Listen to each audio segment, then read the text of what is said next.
আমি মুদিখানার দোকানে গেছি কিছু কিনতে। সেখানে গিয়ে একটি অদ্ভুত দৃশ্য আমার চোখে পড়ল। সেই দৃশ্যটাই আমি আপনাদের সামনে এখন তুলে ধরছি। সেখানে দেখলাম, আমি মুদিখানার দোকানে গেছি, আমার যে জিনিসগুলো লাগবে সেই লিস্টটা ধরিয়ে দিয়েছি, অনেকগুলো জিনিস দোকানদারকে ধরিয়ে দিয়েছি, দিয়ে আমি পাশে দাঁড়িয়ে আছি। দেখি একটি লোক সেই মুদির দোকানে এলো। লোকটি একদম শুকনো হাড্ডিসার চেহারা, সঙ্গে একটা বাচ্চা। দেখেই বোঝা যাচ্ছে অভাব অনটনে জরাজীর্ণ করে দিয়েছে তাদের। বাচ্চাটারও ঠিক একই অবস্থা। লোকটা এসে দোকানদারকে বলল, আমারে 250 গ্রাম সরিষার তেল আর 1 প্যাকেট লবণ দেন। বাচ্চাটা জুলজুল চোখে লজেন্সের বয়ামের দিকে তাকিয়ে আছে, কিন্তু সাহস করে চাইতে পারছে না। এটা তার বাবা কিন্তু বুঝতে পেরেছে। আসলে দারিদ্র্য মাঝে মাঝে নির্লজ্জ একটা চশমা মানুষের চোখে পড়িয়ে দেয়, এবং সেই চশমার আড়ালে ছেলেটার মায়া ভরার মুখটা দেখে ভালোবাসা বেজায় গলা একটু নামিয়ে ছেলেটাকে তখন তার বাবা বলল, কিরে, কিছু লইবি?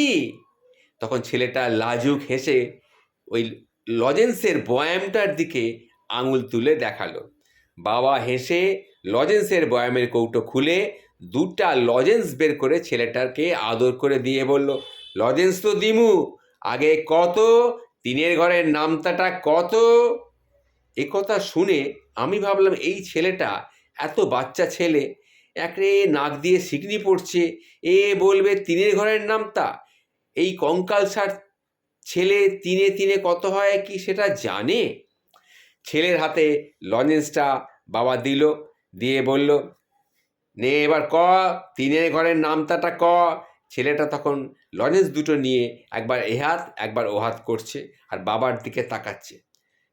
তারপরে বাবার দিকে তাকাতেই, বাবার চোখে চোখ পড়তেই এবার সে ঝড়ের গড়িতে বলতে আরম্ভ করলো, 3 একে 3, 3 দুগুণে 6, 3 তিরিকে 9, 3 চারে 12, 3 পাঁচে 15, 3 6 18। এইভাবে সে টেনে টেনে তিনের ঘরের নামতাটা বলে যাচ্ছে, আর বাবার চোখ দুটো আনন্দে লাফাচ্ছে। একসময় নামতা শেষ হলো। 30 কি 40 সেকেন্ড লেগেছে। শেষ করেই সে টপাত করে একটা লজেন্স মুখের মধ্যে পুরে দিল। তখন তার মুখে পুরে সে বাবাকে বলল, বাবা, চাইর ঘরের নামতাটাও আমি জানি, কমু নাকি কমু? জীর্ণ লোকটা হয়তো প্রতিদিন ঠিকমতো পয়সাও পায় না, রিক্সা চালায় মনে হয়, কিন্তু সে রিক্সা চালিয়ে 2-4টে লোকের কাছে গালিগালাজ শোনে, আবার মহাজনের গুঁতোও খায়। তার গাল দুটো ভেঙে কুঁজো হয়ে যাওয়া এই লোকটি তখন আবার পিতৃত্বের সমাজের কাছে পিতৃত্বের অহংকার তার বেড়ে গেল। সে আজ হারেনি, আজ তার অনেক বেশি আনন্দ।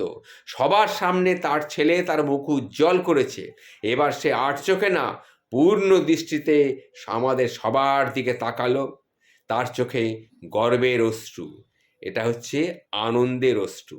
যে লোক শুধু প্রতিদিন পরাজিতই হয় আমাদের চোখে, আসলে সে পরাজিত নয়, সে আসলে অনেক বড় যোদ্ধা। আমাদের চেয়ে সে অনেক বেশি সাহসী।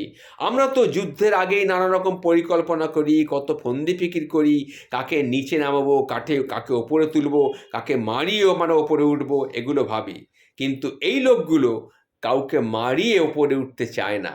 নিশ্চিত পরাজয় জেনেও প্রাণপণ কিন্তু এরা যুদ্ধ করে যায়। যে সিঁড়ি বেয়ে আমরা তরতরিয়ে ওপরে উঠে যাই, আমরা কি জানি তাদের কাঁধের উপরেই সেই সিঁড়িটাকে চাপানো থাকে? লোকটা কিন্তু আজকে সাহস পেয়েছে। তিনের ঘরের নামতাটা শুধু কিন্তু নামতা নয়, একটা সাহস, একজন বাবার একটা শক্ত কাঁধ, একটা অবলম্বন। তিনের ঘরের নামতাটা এই দারিদ্র লোকটার স্বপ্ন পূরণের একটা উপাখ্যান। লোকটা তার ছেলেকে কোলে তুলে ফেলল, সে কেঁদেই চলেছে। এই সময় হুট করে দোকানি ডিপ ফ্রিজটা খুলে একটা ললিপপ আইসক্রিম বের করে সেই বাচ্চাটির হাতে দিল, দিয়ে বললে, সাবাস সাবাস সাবাস বেটা সাবাস, জজ ব্যারিস্টার হইয়া দেখাইয়া দিস সবাই রে, ল আইসক্রিম ল, খা, বেশি খাইস না, গলা ফুইল্লা যাইব, কথা কইতে পারবি না। ছেলেটা খুশি মনে আইসক্রিমটা নিল। এর নিয়ে বাবা আর ছেলে চলে গেল। আমি ওদের যাওয়ার দিকে অবাক চোখে তাকিয়ে রইলাম। তখন দোকানদার আমাকে বলল, আমি তো ভাবতেই পারি নাই বান্দরটা কেমনে চাল চালাইয়া টিনের ঘরের নামতাটা কইয়া দিল, দেখছেন কারবারটা দেখছেন? এ কি, দোকানির চোখেও দেখছি একটু একটু জল। আসলে যারা ক্ষুধার কষ্ট বোঝে তাদের একজনের মনের কথা অন্যজনের মন একই সুতোয় কিন্তু গাঁথা থাকে। একজনের কষ্ট আরেকজন অতি সহজেই বুঝতে পারে, আবার আনন্দগুলো প্রবলভাবে তাদের ছুঁয়ে যায়। আর আমরা আমরা কোটি কোটি টাকার স্বপ্নে বিভোর হই, আর প্রতিযোগিতার উল্লাসে আমরা আসল সত্যটাকেই ভুলে যাই। আমি আমার সওদাগুলো দোকানদার দিল, সেই সওদাগুলো নিয়ে একাই হাঁটছি, আর মনে মনে আমি বলছি, তিন এক্কে তিন, তিন দুগুণে ছয়, তিন তিরিক্কে নয়, তিন চারে 12, তিন পাঁচে 15, তিন ছয়ে 18, তিন সাতে 21, তিন আষ্টে 24, তিন নং 27, তিন দশকে 30।